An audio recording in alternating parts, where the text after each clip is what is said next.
programa es presentado por Municipalidad de Colonia Carolla, apostando por su gente. Colonia Carolla, ciudad de emprendedores.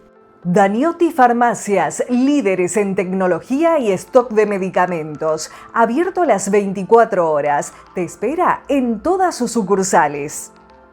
En cada obra, en cada terreno, en cada desafío, Cantera Boesio está presente. Áridos de calidad para construcción, arena fina y zarandeada, piedra bola, granza lavada, triturados, tierra negra y más. También realizamos trabajos con pala cargadora y servicio de camiones volcadores. Cantera Boesio.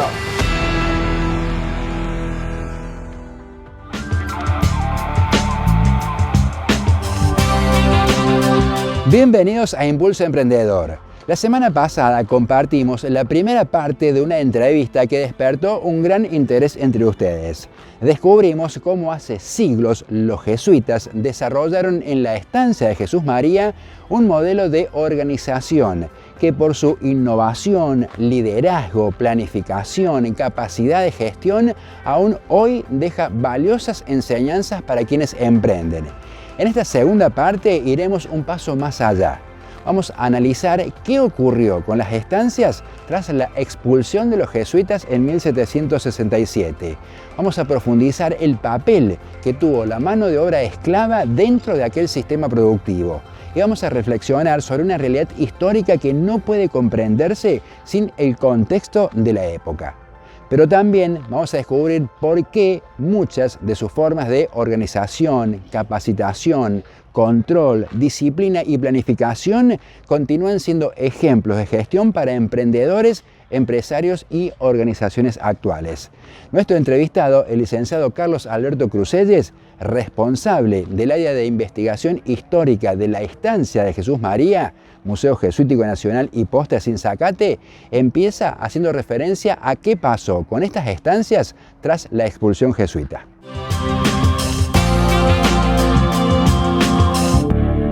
Municipalidad de Colonia Carolla, apostando por su gente. Colonia Carolla, ciudad de emprendedores. Y las estancias en general empezaron a estar en decadencia, digamos. Al ser una unidad productiva muy compleja, requiere de mucho conocimiento, pero también requiere de poner al día o mantener corrientes, como se decía en ese contexto, la infraestructura. Si estamos hablando de 2 o 3 jesuitas en el lugar, muchos capataces, o 2 o 3 o 4 o 5, depende de la situación de cada una de las estancias, de capataces o mayordomos, y estamos hablando de 200, 300 y en algunas estancias hasta 400, 450 esclavos. Al venderse gran parte de esos esclavos, al evidentemente no conocer cómo funciona el circuito productivo de intercambio y al tampoco conocer cómo funciona evidentemente esta unidad productiva, y a su vez los administradores dejados por el rey o por la corona querer sacar tajada de estos espacios, porque evidentemente también esto implicaba una posibilidad para el propio funcionario que estaba a cargo temporalmente de este espacio. Las estancias entraron en decadencia y una de las posibilidades que ya la corona tenía prevista era básicamente que las estancias salieran a remate. En este proceso de remate que la lleva a cabo la Junta de Temporalidades, cada una de las estancias siguió, digamos, diferentes procesos de subasta en cuanto a el proceso de desguace, por decirlo en cierto sentido, en esa situación. La estancia de Jesús María siguió un proceso que después decantó en la compra básicamente de Félix Correa, que bueno, muchos de ustedes conocerán también como parte de la tradición de lo que fue este espacio o unidad productiva. Carlos, ¿qué aspectos del espíritu emprendedor jesuita cree que todavía permanecen en la cultura de trabajo y producción de la región? No, yo creo que los jesuitas fueron un ejemplo con sus pros y sus contras, porque uno podría decir que fueron emprendedores que dejaron estas estancias o cascos de las unidades productivas que son de una magnitud bastante importante, sobre todo en relación con las otras estancias.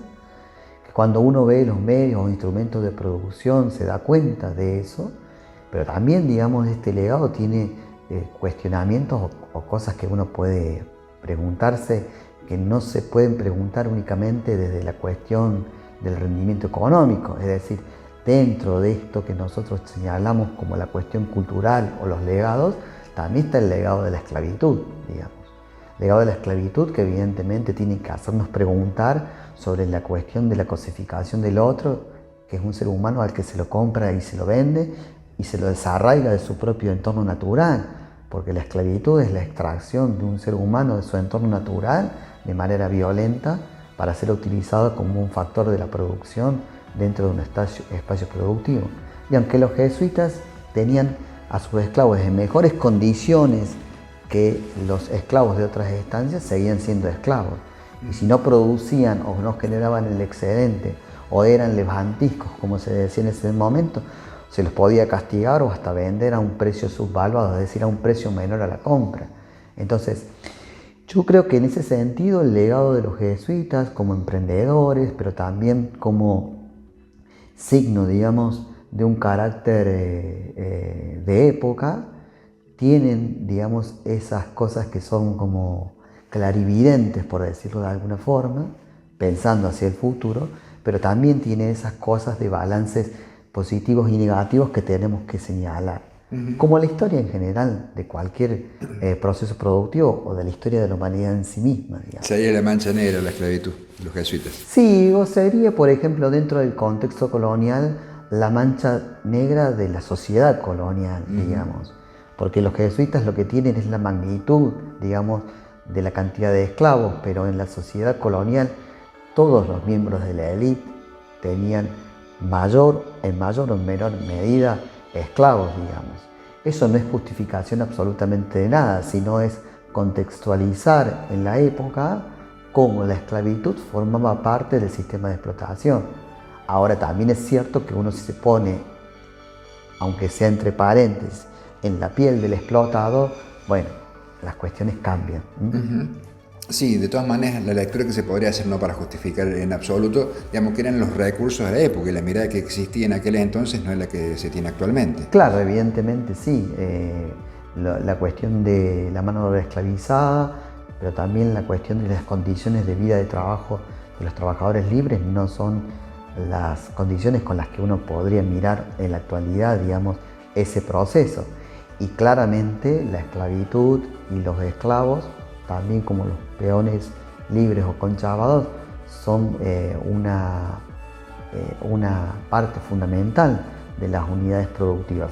Vuelvo a repetir, tanto de las unidades productivas de las órdenes religiosas, en este caso estamos hablando de la Compañía de Jesús, pero también de otras órdenes religiosas como pueden ser, qué sé yo, los dominicos o los mercedarios, o también de las estancias laicas, que en algunos casos no tampoco eran tan pequeñas. Estamos hablando, por ejemplo, de la estancia de Sinzacate, que es una estancia unidad productiva muy importante, que tenía mano de obra esclavizada y también tenía mano de obra libre o conchavada, digamos. Y no estamos hablando de un espacio tan alejado a nuestro entorno natural, estamos hablando de una estancia que está a 4 kilómetros del casco, digamos, de lo que actualmente es el Museo Nacional.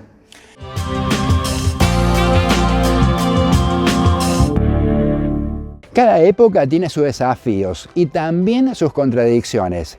La historia de los jesuitas nos deja enseñanzas valiosas sobre organización, liderazgo y también visión estratégica, pero nos recuerda realidades que hoy observamos desde una perspectiva muy diferente, como el uso de la mano de obra esclava.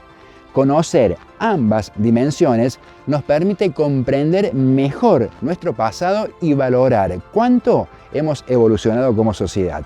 Enseguida seguimos.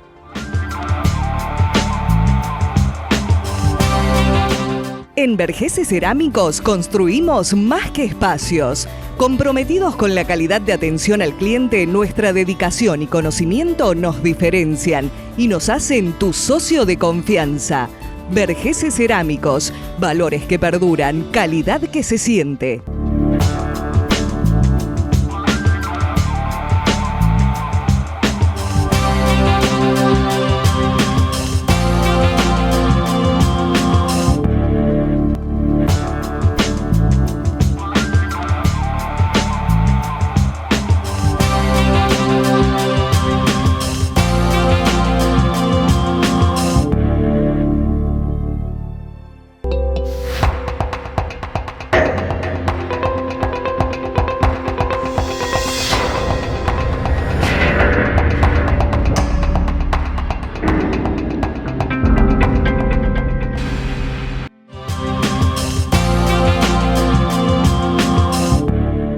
Continuamos con el licenciado Crucelles, quien ahora nos dice qué prácticas de aquel modelo de organización jesuita es útil aún hoy para emprendedores y empresarios.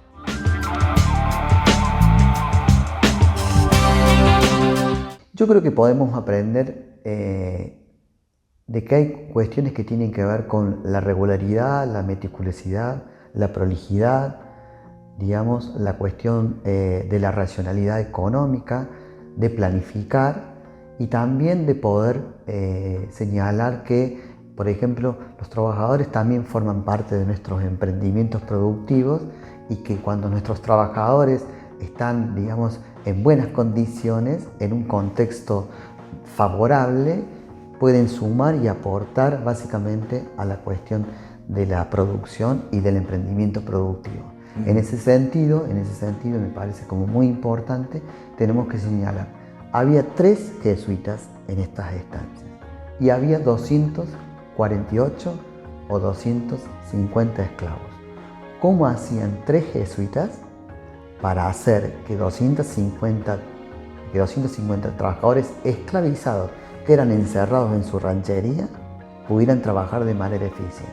Solamente con violencia, evidentemente no. Tenían que haber otras estrategias que evidentemente hicieran que esta unidad productiva funcionara eficientemente y que en cierto sentido los trabajadores estuvieran más o menos en condiciones favorables para que esto funcionara. Me parece que eso también es una enseñanza, es decir, mucho esfuerzo, mucha planificación, cierta racionalidad económica que tiene que ver con las posibilidades que puede dar el emprendimiento productivo, pero incorporar al trabajador dentro de una variable no solamente económica, sino también de una variable a tener en cuenta para que este emprendimiento productivo funcione eficientemente. Y si tuviera que resumir en una idea, digamos, el gran legado, ¿hacia dónde se encaminaría más? ¿Hacia lo cultural, hacia lo religioso, hacia el emprendedurismo? Es que no se puede definir, porque estamos hablando de una orden religiosa que tiene todas esas variables. La variable de la cuestión de la cultura por la cuestión educativa, la variable de la cuestión religiosa porque es fundamental para los jesuitas, la cuestión de la evangelización y también la cuestión básicamente de lo económico, pero por lo menos a nivel teórico subordinado a la cuestión de la evangelización y a la cuestión religiosa. Porque los jesuitas primero son jesuitas y después, aparte de jesuitas, son emprendedores y las estancias son claramente un ejemplo de ello. Un par de cosas que me había pasado. ¿Cómo trabajan en cuanto al tema de la capacitación constante de la gente que trabajaba con ellos? Sí, hay como cuestiones muchas veces contrapuestas, porque la historia por lo general más tradicional ha señalado a los esclavos como agentes pasivos, digamos, es decir, como recipientes vacíos a las cuales los jesuitas básicamente les llenaban de información, les llenaban de conocimientos y esos recipientes vacíos básicamente eran llenados por conocimientos que traían los protoarquitectos de la compañía o gente muy capacitada para la formación de esos trabajadores. Sin embargo, sabemos que los trabajadores que venían, por ejemplo, del continente africano traían sus propios conocimientos de labor, sus propios conocimientos de, por ejemplo, la producción agrícola, la producción ganadera. Entonces creo que había un diálogo en ese sentido y si bien los jesuitas le facilitaron los conocimientos de la física, de la matemática, los conocimientos relacionados con los sistemas productivos que ya estaban cavadamente comprobados su eficiencia dentro de otros espacios, en ese diálogo con los trabajadores, también yo me los imagino ya recibiendo consejos, pero también recibiendo opiniones sobre respecto a qué hacer y qué no hacer. O sea, también en esto de la construcción, por ejemplo, de las acequias, en la construcción de los molinos, hay algunas cuestiones que son técnicas y que no pueden dejar de tenerse en cuenta, pero también hay la opinión del propio constructor que aporta con su experiencia, con su expertise, digamos, su opinión del ojo más experto en cuanto a la cuestión de dónde poner, dónde sacar o qué mejor hacer. O sea, la capacitación, la educación en pos de una mano de obra especializada también existía. Sí, claramente. Cuando vemos, por ejemplo, que hay capataces que son esclavos, es decir, no dejan de ser esclavos, estamos hablando de que hay un trabajador que quizás fue comprado o recibido en donación, pero que por su experiencia fue manejando o maneja, digamos, a un grupo de trabajadores, tanto esclavos como también trabajadores libres, pero ese conocimiento y esa confianza, porque es un trabajador esclavo que está en una situación de una escala superior en cuanto al mando de la estancia o de las producciones o de lo que se hace en la unidad productiva, y entonces en ese punto estamos hablando de que la experiencia va de la mano de la formación y del conocimiento. Perfecto. Carlos, muchísimas gracias. Bueno, muchas gracias. Muchas gracias a ustedes, muy amables. Gracias a usted.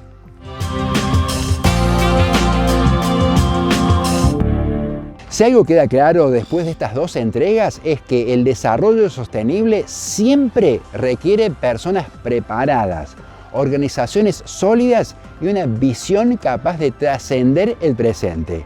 Las empresas cambian, las tecnologías evolucionan, pero los valores del trabajo bien organizado, la preparación y la capacidad de innovar siguen siendo pilares del desarrollo. Muchas gracias al licenciado Carlos Crucelles por su claridad para contarnos todo esto, al director del museo, Carlos Ferreira, por orientarnos, y también a Santiago Scalisi por facilitarnos las imágenes antiguas que hemos usado en estos 2 programas, y a todos por su predisposición.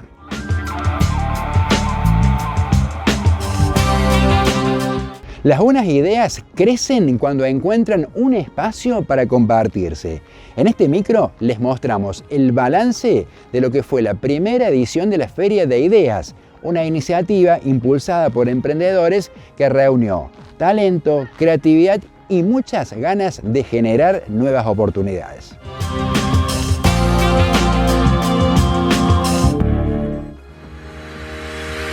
Desde la Municipalidad de Jesús María entendemos que una buena idea puede transformar comunidades.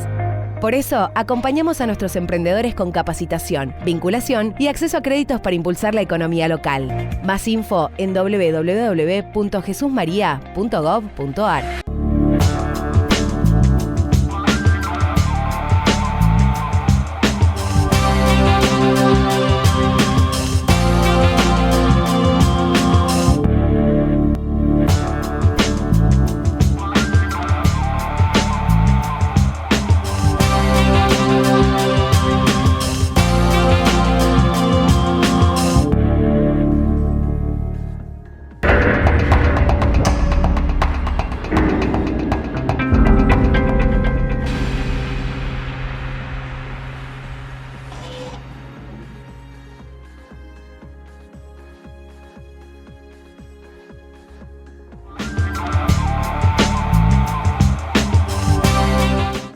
No, la verdad es que hermoso, la afluencia de público, la llegada, el carisma de los emprendedores, todo lo que le han puesto, la verdad es que estamos muy emocionados, esto es pura energía y positiva, de la buena, retroalimentación constante, tanto del público como de los emprendedores.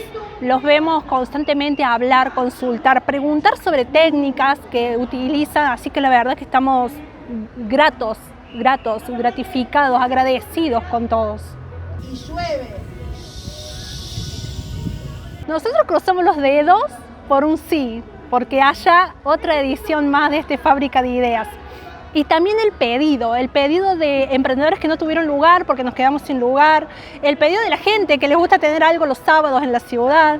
Así que, mira, no te quiero decir un sí confirmado, pero tenemos un 90% de otra vuelta de la Fábrica de Ideas. Aprendiendo todo, te diría, porque cuando haces un evento así es como un trampolín, tenés muy buenas, tenés buenísimas, tenés malas y tenés malísimas. Y entonces tenés que como transitar por ese camino que también es el camino emprendedor y es el camino de animarte a hacer algo nuevo, a hacer un evento. Es una gran apuesta de ideas, una apuesta de juntar gente que no tan solo es de Jesús María, que viene de otros lugares, el viaje, los gastos, el tener que estoquearse para poder venir. Entonces, viste, es así, es como la vida misma, la vida del emprendedor es así, es como que nos proyectamos, pero felices, es un saldo más que positivo. Y lo más lindo que nos ha pasado son las sugerencias. El mismo público es como que lo empezó a formatear y a tirarte sugerencias sobre las posibles fábricas de ideas. Por eso digo que es un 90% que ya te diré que vamos a idear otra, porque ellos mismos le están dando forma, están enmarcando esta idea. Entonces eso uno lo toma, lo va poniendo y vos decís, bueno, hay que sentarse a hablar y volver a diagramar, volver a tirar las cartas.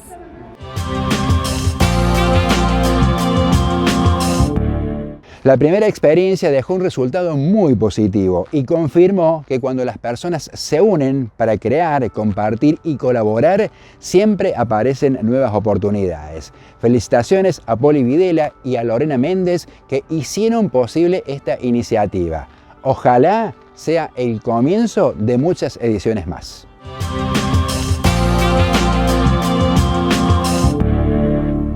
Muchas veces una oportunidad depende de apenas unos minutos. Por eso, en este micro de capacitación vamos a conocer algunos consejos prácticos para construir un pitch claro, atractivo y efectivo, capaz de despertar el interés de un cliente, un inversor o un potencial socio.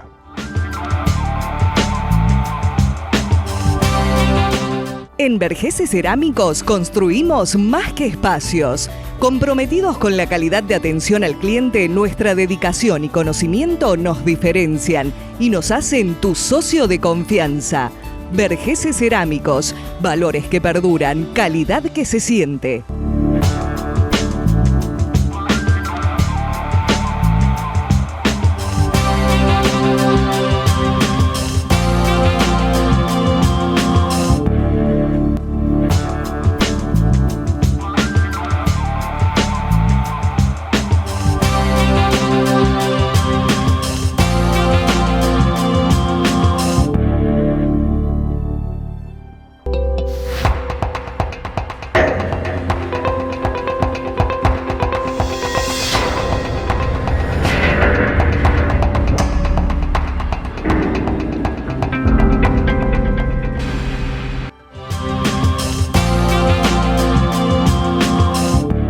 El pitch para nosotros es una herramienta que te va a permitir poder contar en pocas palabras de qué se trata tu emprendimiento, tu historia, tu pasión. Para nosotros el concepto tiene que ver también con poder poner esta emoción y esto que te apasiona y esto que tiene que ver contigo. Es muy importante tener en cuenta al momento de armar tu pitch, tener una estructura básica. Primero que nada, hay que tener una entrada que enganche, porque eso es lo que necesitamos lograr a esa persona, con esa persona que nos está escuchando, que realmente quede enganchado en lo que estamos diciéndole. Entonces, brevemente, ¿sí?, con palabras muy específicas, bien pensadas, ¿sí?, que representen la idea clave, ese diferencial, esa parte de la pasión que implica tu emprendimiento, ¿no? Tiene que estar en ese inicio, en ese arranque, haciendo una pregunta, una frase, ¿sí?, que realmente sea llamativa. Después vamos a desarrollar de manera breve, muy asertivamente, con las palabras justas, cuáles son los beneficios que tiene nuestro producto, nuestro servicio, lo que estamos ofreciendo, ¿sí? Y por supuesto, ¿qué es eso que marca ese diferencial? ¿Qué nos hace distintos del resto? Es importante ahí también que puedas elegir las palabras adecuadas, que busques la manera de expresar con claridad, ¿sí?, pero por supuesto de una forma que te sea natural, y elegir las palabras que realmente definan tu emprendimiento. Y por último, el cierre tiene que ser con un llamado a la acción, el buscar la forma de que esta persona a quien le estás hablando quiera seguir conociendo más acerca de tu producto, quiera, ¿sí?, poder concertar otra entrevista para poder ampliar, ¿sí?, acerca de este proyecto que estás presentándole. Así que es importante el poder cerrar, ¿sí?, con la intención de poder concretar un encuentro, pero también dejar de qué manera te pueden encontrar a vos, tus datos, tus redes, ¿sí? En dónde estás, cuál es tu punto estratégico para poder ubicarte. Todo eso es muy importante para tenerlo en cuenta al momento de elaborar tu pitch. Al momento de trabajar estas herramientas vinculadas a la oratoria, como emprendedores tenemos que ser muy conscientes de que es una habilidad que vamos a ir entrenándola a lo largo del tiempo. No es una actividad estática donde nosotros diseñamos nuestro pitch y queda para la eternidad de nuestro negocio, sino todo lo contrario, es una herramienta que tenemos que ir haciéndola consciente y entrenándola continuamente, porque el mercado es dinámico, nuestro negocio va cambiando, nuestros colaboradores, nuestros proveedores y demás cuestiones. Haciendo consciente que esta herramienta es muy dinámica, es ahí donde tenemos que apelar a esto que yo siempre digo, bueno, nos enseñan a hablar, pero poco nos enseñan a hablar en público, entonces es importante traer siempre estas herramientas, ir entrenándolas continuamente y adquirirlas como una habilidad que potencian nuestro negocio. Así que esa es la invitación a un entrenamiento constante y a poder ir tomando todas las herramientas, desde las más blandas hasta las más sólidas, para poder nutrir nuestro emprendimiento. Lo ideal sería que dure lo que dura poder subir en el elevador del planta baja a un piso alto, ¿sí? La herramienta se desprende de lo que es el elevator pitch. Sin embargo, para poder ser asertivos y contundentes, depende del contexto comunicacional en el cual nosotros abordemos a la otra persona para interpelarlo con nuestro pitch, pero entre 1 minuto y 3 minutos máximo.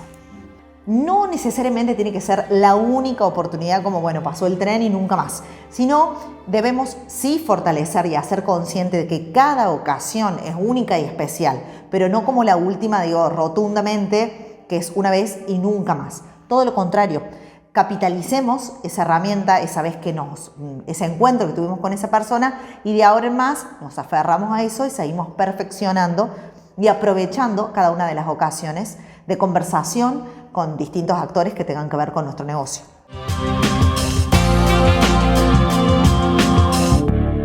Recuerda que un buen pitch no busca contarlo todo, sino busca despertar interés, transmitir confianza y abrir la puerta de una nueva oportunidad.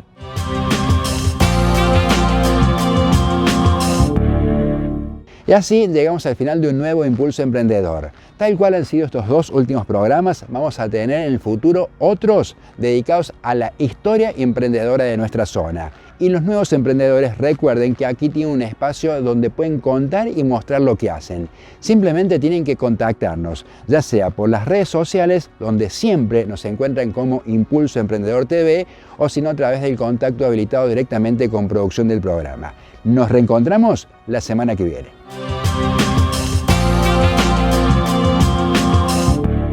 Este programa fue presentado por Municipalidad de Colonia Carolla, apostando por su gente. Colonia Carolla, ciudad de emprendedores.